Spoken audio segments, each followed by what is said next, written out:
Tiene... Ojo el contraataque. Tenés razón, se mira que le calma. ¡Gol!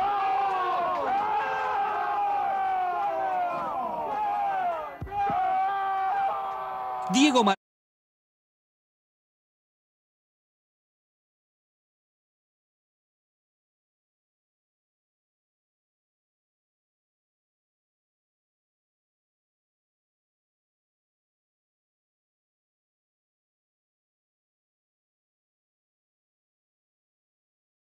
Ahora está en el periodo en que se llama de meseta, o sea, después de tener una mejoría espectacular, se llegó a una meseta y ahora viene el avance paso a paso y creo que lo vamos a lograr. Pobre arquerito, aguantó 80 minutos y que te vengan a vacunar.